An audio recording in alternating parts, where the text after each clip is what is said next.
Good morning बच्चों। कक्षा 10वीं में आप सबका स्वागत है। हम विज्ञान भाग 1 पढ़ने वाले हैं। विज्ञान भाग 1 पढ़ने का आज हमारा पहला दिन है। हमारी क्लास का आज का पहला दिन है। तो आज के पहले दिन हम इस किताब का जो पहला पाठ है उस पहले पाठ से शुरुआत करते हैं। हमारा पहला पाठ है गुरुत्वाकर्षण। गुरुत्वाकर्षण यह इस किताब का विज्ञान भाग 1 का पहला पाठ है। गुरुत्वाकर्षण के बारे में आप सब पहले से ही जानते हो। आपने बचपन से 5वीं कक्षा से गुरुत्वाकर्षण के बारे में सुना है, पढ़ा है। हम कहानी भी जानते हैं, न्यूटन द्वारा बताई गई कहानी हम जानते हैं। सेब की कहानी हम सब जानते हैं कि किस प्रकार से एक बार सर आइजैक न्यूटन जो थे वो पेड़ के नीचे सोए हुए थे, एक सेब के पेड़ के नीचे, और किस तरह से उनके सिर पर एक सेब आकर गिर गया और यहीं से शुरू हो गई गुरुत्वाकर्षण की खोज की कहानी। और यहाँ पर जो सर आइजैक न्यूटन थे उन्होंने बहुत सोचा कि ये सेब किस तरह से पेड़ से इतने दूर पेड़ से गिरकर निकल कर ज़मीन पर आकर कैसे गिरता है, और वो भी लंबवत सीधी रेखा पे कैसे आके गिरता है, और ये तिरछा क्यों नहीं गिरता। बहुत सारे प्रश्न उनके मन में आए और इन्हीं प्रश्न का जो उत्तर वो ढूंढ रहे थे तो उन्हें ये बात समझ में आई कि सेब जो है या कोई भी वस्तु जो है, जब वह वस्तु ज़मीन पर आ गिरती है या नीचे गिरती है तो उसे नीचे गिरने के लिए कोई ना कोई शक्ति उस पर कार्यरत होती है, उस पर कार्य कर रही होती है। और हम देखते हैं कि कोई भी वस्तु अगर आप ऊपर की ओर फेंको तो वह वस्तु दोबारा आकर ज़मीन पर गिरने की कोशिश करती है। तो यदि कोई वस्तु ज़मीन पर ही गिरती है और सीधी लंब रेखा में आकर गिरती है तो इसका मतलब यही है कि पृथ्वी जो है उसे अपनी ओर अंदर की ओर खींचने की कोशिश कर रही है। पृथ्वी के केंद्र से एक शक्ति हर वस्तु को अपनी ओर खींचती है, इसलिए यह जो शक्ति है वो केंद्र की तरफ लंबवत होती है, केंद्र की तरफ खींची जाती है, और इस शक्ति को उन्होंने नाम दिया है गुरुत्वाकर्षण शक्ति। केवल पृथ्वी और कोई एक आध वस्तु केवल पृथ्वी पर ही गुरुत्वाकर्षण शक्ति नहीं होती है, किसी भी दो पिंडों के बीच में गुरुत्वाकर्षण शक्ति पाई जाती है। कोई भी दो पिंड जो है उन दो पिंडों के बीच गुरुत्वाकर्षण शक्ति होती है। जिस पिंड का वस्तुमान कम होता है वो पिंड दूसरे भारी वस्तु की ओर आकर्षित होकर गिरता है, उसके ऊपर जाकर वो गिर जाता है। किन्हीं दो वस्तुओं पर इसी प्रकार से गुरुत्वाकर्षण शक्ति कार्यरत होती है। गुरुत्वाकर्षण शक्ति के बारे में हम सब जानते हैं। यह शक्ति का मतलब क्या है कि कोई भी वस्तु जब पृथ्वी के केंद्र की ओर आकर्षित होती है, गुरुत्व यानी कि उसके केंद्र की ओर जब आकर्षित होती है और वो भी लंबवत दिशा में आकर्षित होती है तो उसे हम कहते हैं गुरुत्वाकर्षण शक्ति। इसके बाद हम देखने वाले हैं बल और गति। बल या गति। हम सब जानते हैं कि बल का मतलब क्या है, किसे कहते हैं बल। आपने ये 5वीं, 6वीं और 7वीं कक्षा में विज्ञान में पढ़ा हुआ है। बल का मतलब क्या है, बल क्या कार्य करता है। तो कोई भी वस्तु की दिशा परिवर्तन करने में या उसके वेग में परिवर्तन लाने में बल मदद करता है। किसी भी वस्तु पर अगर आप बल प्रयुक्त करो तो वह वस्तु या तो अपनी गति बदलती है, अपनी गति का परिमाण बदलती है, तेज होती है, या उसकी गति कम हो जाती है, या वह वस्तु अपनी दिशा बदलती है। जैसे कि सपोज अगर आप किसी गाड़ी को धक्का मार दो या किसी गेंद को आप अगर धक्का मार दो तो वो गेंद क्या हो जाएगी, अपनी गति बदलती है और तेज़ हो जाती है। यानी कि यहाँ पर धक्का मारना मतलब क्या कर रहे हो आप उस पर बल प्रयुक्त कर रहे हो। या आप किसी गतिमान गेंद को अगर आप पकड़ते हो, कैच लेते हो, तो आप यहाँ पर क्या कर रहे हो, आप अपने हाथों से बल प्रयुक्त करके उसकी गति को रोकने की कोशिश कर रहे हो। या किसी गेंद को आप अगर अपने बल्ले से यानी कि बैट से अगर जोरदार फटका मारते हो तो वो गेंद क्या करती है, अपनी दिशा को बदल देती है। यानी कि यहाँ पर आप बैट से गेंद पर या बॉल पर बल प्रयुक्त करके उसकी दिशा में परिवर्तन लाते हो। तो बल क्या करता है, वस्तु की दिशा में परिवर्तन लाता है या उसकी गति में परिवर्तन लाता है। तो ये जो फोर्स है या जो बल है, ये बल जब किसी वस्तु पर लगता है तो अभी मैंने आपको बताया, कोई वस्तु गतिमान होती है, बहुत तेज गतिमान होती है, तेजी से गतिमान होती है, या उसकी गति कम हो जाती है, मंद हो जाती है, या वो अपनी दिशा को बदलती है। यानी कि बल प्रयुक्त करने के बाद उस वस्तु के मूल जगह से वो अपनी जगह क्या करती है, बदलती है। जो पहली वाली जगह थी उस जगह से वो अपनी बल लगाने के बाद क्या करती है, अपनी जगह में परिवर्तन लाती है, अपनी जगह को बदलती है, चेंज करती है। यानी कि एक जगह से दूसरी जगह पर विस्थापित होती है, या एक जगह से दूसरी जगह पर वो हिलती है, गतिमान होती है। हमने कक्षा 9वीं में गति के बारे में पढ़ा है कि जब भी कोई वस्तु एक जगह से हिलती रहती है या कोई भी एक्शन करती है या कोई भी हलचल करती है तो हम उसे कहते हैं कि वो वस्तु गतिमान है। तो इसी तरह से अगर किसी वस्तु पर आप बल प्रयुक्त करते हो तो वह वस्तु गतिमान हो जाती है, यानी कि उसमें गति आती है। ये टर्म बहुत इम्पॉर्टेंट है। आप समझ रहे हो मैं क्या बता रही हूँ आपको। आप यदि किसी वस्तु पर बल प्रयुक्त करते हो तो उस वस्तु पे क्या आती है, गति आ सकती है। वो गति शायद उस वस्तु के गति में परिवर्तन आता है या उसकी दिशा बदलती है, कुछ भी हो सकता है। उस वस्तु में स्थानांतरण होता है, उसकी दिशा बदलती है, उसकी गति बदलती है, वो तेज हो जाती है या वो स्लो हो जाती है। तो बल के कारण वस्तु में गति आती है। इसी के आधार पर आगे हम और दो टर्म्स देखने वाले, और दो संज्ञाएं देखने वाले हैं। उससे पहले मैं आपको बता दूं कि ये जो है वैज्ञानिक का परिचय, सर आइजैक न्यूटन का परिचय आपको अपनी किताब में दिया गया है। उनका जन्म इंग्लैंड में हुआ था और उन्होंने गति के नियम, गति के समीकरण और गुरुत्वाकर्षण के सिद्धांत पर प्रिंसिपा नाम का एक किताब उन्होंने प्रतिपादित किया था। उनके बारे में और भी बहुत सारी जानकारी दी गई है। आप उस जानकारी को अच्छे से पढ़ें, ये आपके लिए बहुत महत्वपूर्ण है। आगे जाके देखते हैं वृत्ताकार गति व अभिकेंद्र की गति। अब वृत्ताकार गति या अभिकेंद्र की बल का मतलब क्या है देखते हैं।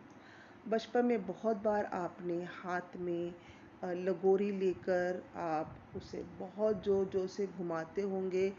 आपने ये खेल बहुत बार खेला होगा। तो यहाँ पर आप देखिए कि आप क्या करोगे, एक रस्सी लेकर उसके दूसरी ओर पर एक छोर पर आप पत्थर बांधोगे और उस रस्सी का दूसरा छोर अपने हाथ में रखोगे और आकृति में दर्शाए अनुसार आप उस रस्सी को गोल गोल अपने चारों ओर घुमाओगे, जिसे इस आकृति में दिखाया है उस प्रकार से। अब जब आप उस रस्सी को गोल गोल घुमा रहे हो तो ये आपका यहाँ पे पत्थर है। देखिए एक बहुत ज़्यादा खराब हो गया ये सब। ये देखिए ये जो है, आप इस पत्थर को इस तरह से गोल गोल गोल गोल, ये आपका पत्थर को हम रंग बदल देते, चलो ओके। इस पत्थर को आप गोल गोल घुमाए जा रहे हो। आप जब पत्थर को गोल घुमा रहे हो तो इसका आप देख सकते हो कि इस पत्थर का जो मोशन है, एक मिनट, इस पत्थर का जो गति है, वो गति को आप देखो तो गति इस तरह से है, गोल गोल गति हो रही है। पत्थर गोल दिशा में, वृत्ताकार दिशा में गतिमान हो रहा है। गति के प्रकार आपने शायद कक्षा छठी में पढ़े हुए हैं या पांचवें में पढ़े हुए हैं। गति के प्रकार हमने पढ़े थे। आपको याद आता होगा कि हम एक क्या उसको बोलते हैं, मेले में दिखाए गए जो झूला होता है, आकाश पालना जिसको कहते हैं, उसके बारे में आपने पढ़ा था, कक्षा पांचवी में शायद पढ़ा था। और वहाँ पे आपको बताया गया था कि इस आकाश पालने की जो गति है वो कैसी गति है, वृत्ताकार गति है। तो इस प्रकार से ये जो पत्थर है, ये पत्थर आपके घुमाने के कारण गोल गोल दिशा में घूमे जा रहा है। तो अगर ये गोल दिशा में घूम रहा है मतलब ये अपनी गति को, अपनी स्थिति को गोल घुमाकर ले जा रहा है। तो ऐसे गति को आप क्या कहोगे, वृत्ताकार गति कहेंगे। हो गया एक क्लियर, एक बात क्लियर हो गई। अब दूसरी बात ये है कि इस पत्थर का जो दूसरा छोर है वो आपके हाथ में है और आप बीचों बीच खड़े, हाथ ऊपर लेके बीचों बीच खड़े हो, देखो यहाँ पर, और इस पत्थर को आप गोल गोल घुमाए जा रहे हो। यानी कि इस पत्थर को घुमाने के लिए, यानी कि गति देने के लिए जिस बल की आवश्यकता पड़ती है, हमने अभी अभी देखा ना, गति और बल। कोई भी वस्तु पर जब आप बल प्रयुक्त करते हो तो वो वस्तु क्या हो जाती है, गतिमान हो जाती है। तो यहाँ पर पत्थर को गोलाकार यानी कि वृत्ताकार गति प्राप्त करने के लिए जो बल प्रयुक्त किया गया है वो बल कहाँ से आ रहा है, तो ये बल आपके हाथ से आ रहा है जो कि इस वृत्ताकार गति के बीच में है, जिसे हम कहेंगे अभिकेंद्रकी बल।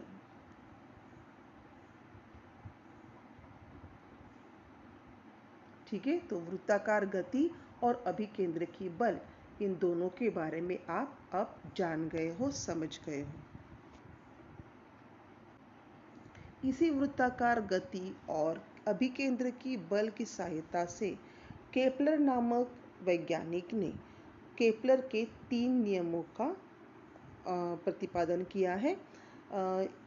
इस वैज्ञानिक ने ग्रहों की जो गति है उस गति के पीछे एक विशिष्ट नियम है, ऐसा इसने बताया है। और इसी के आधार पर इसने 3 नियम बताए हैं। हम एक एक करके नियमों को देखने वाले हैं। उससे पहले मैं आपको बता दूं कि केपलर के जो नियम हैं, ये केपलर के नियम बहुत इम्पोर्टेंट है।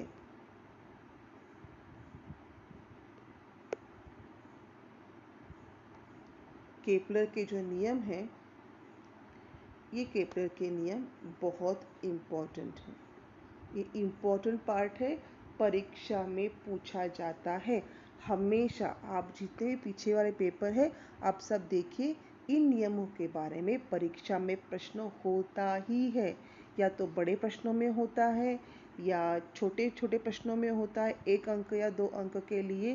केपलर के नियम या आकृति को देखकर स्पष्टीकरण दो, इस प्रश्न के लिए भी ये केपलर का नियम जो है ये प्रश्न आता है और हमेशा आता है। केपलर के 3 नियम हैं और ग्रह की जो गति है, सूर्य के चारों ओर जो ग्रह की गति है उस गति का यहाँ पर इन्होंने विश्लेषण किया है। तो सबसे पहले देखते हैं केपलर का पहला नियम। अब केपलर के अनुसार जो सूर्य है उस सूर्य के चारों ओर ग्रह परिक्रमा कर रहे होते हैं, परिभ्रमण कर रहे होते हैं। और केपलर कहता है कि सूर्य के चारों ओर परिक्रमा करने वाले ग्रह कभी भी वृत्ताकार कक्षा में परिभ्रमण नहीं करते। तो वो क्या करते हैं? वो हमेशा, अगर ये सूर्य है तो वो हमेशा दीर्घवृत्ताकार कक्षा में परिभ्रमण करते हैं। जो परिभ्रमण कक्षा है ग्रहों की सूर्य के परितः, वो कैसी होती है? दीर्घवृत्ताकार होती है। ये सबसे पहला नियम है कि ग्रह की कक्षा दीर्घवृत्ताकार होती है और ग्रह की कक्षा के नाभि में सूर्य स्थित होता है। चाहे ग्रह कहीं भी जाए, उसकी नाभि में कौन स्थित होता है? उसकी कक्षा की नाभि में कौन स्थित होता है? सूर्य स्थित होता है। यह केपलर का सबसे पहला नियम है कि ग्रह की कक्षा दीर्घवृत्ताकार होती है और कक्षा की नाभि में सूर्य स्थित होता है। दूसरा नियम, दूसरे नियम में बताया जाता है कि जब सूर्य के परितः दीर्घवृत्ताकार कक्षा में जब यह ग्रह परिक्रमा कर रहे होते हैं, तो उन ग्रहों का जो विस्थापन का समय है और विस्थापन का जो स्थान है वो हमेशा सेम रहता है। जैसे यहाँ से, अब एक मिनट मैं आपको यहीं पे दिखा दूँ। आप देख सकते हैं यहाँ पर जो आकृति बनाई है, ये आपका सूर्य इधर है, इधर, और ये आपके ग्रह है। तो यहाँ से A से लेकर B तक का जो जाने का समय है ग्रह का, वही समय C से लेकर D तक के जाने का होगा। अगर ग्रह यहाँ पर है तो उस ग्रह का A से लेकर B तक की दूरी तय करने का जो समय होता है, वही समय C के यहाँ पर अगर ग्रह है तो C से लेकर D तक के जाने का समय भी सेम होगा और उसका जो अंतर है, वो दूरी है, वो भी सेम रहेगी।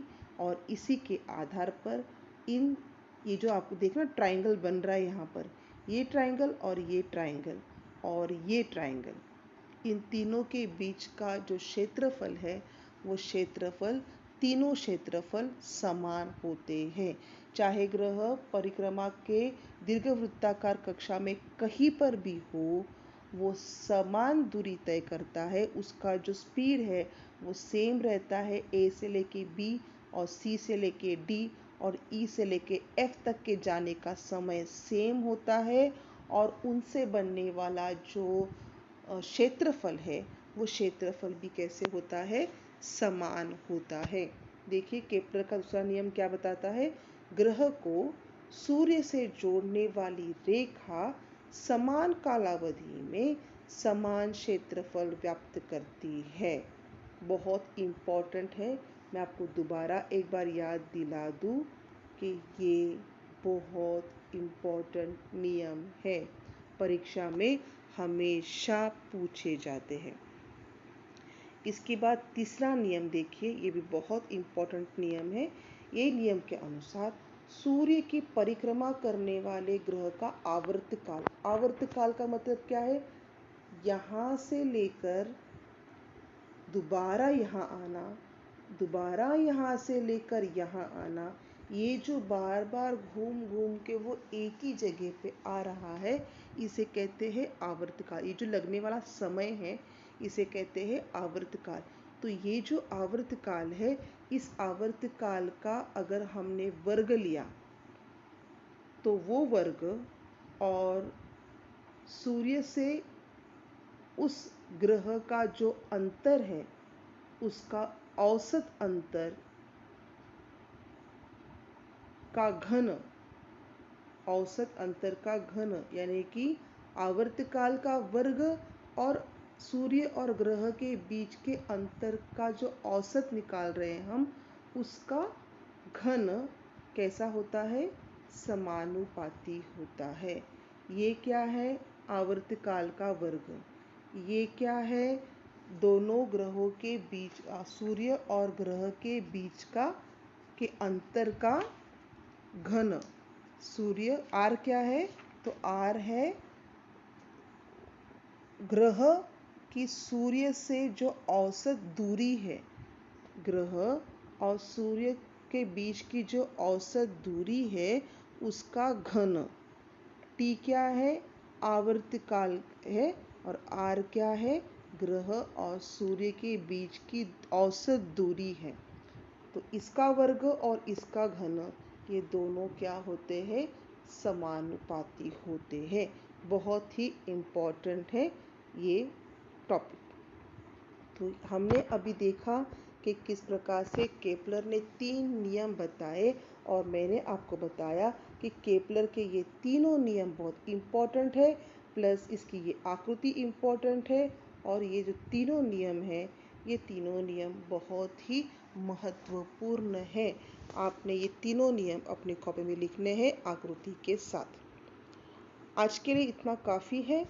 कल के लिए हम आगे जाके न्यूटन का वैश्विक गुरुत्वाकर्षण का जो नियम है इस टॉपिक के बारे में अच्छे से पढ़ेंगे। आज मैंने आपको जो बताया है कि गुरुत्वाकर्षण क्या होता है, उसके बाद गति और बल के बीच का संबंध क्या है, और वृत्ताकार गति और अभिकेंद्र की बल का अर्थ क्या है, और उसके बाद केपलर के 3 नियम हमने देखे आकृति के साथ। आपने इन बताई गई बातों पर दोबारा एक बार अच्छे से पढ़ना है। किताब में ये बातें दी गई है। अगर आपके पास किताब नहीं है तो आप ई बुक के सहायता से मोबाइल में किताब पढ़ सकते हो। अगली कक्षा में हम क्या करने वाले हैं कि न्यूटन का वैश्विक गुरुत्वाकर्षण का नियम पढ़ने वाले हैं। आज तक के लिए धन्यवाद।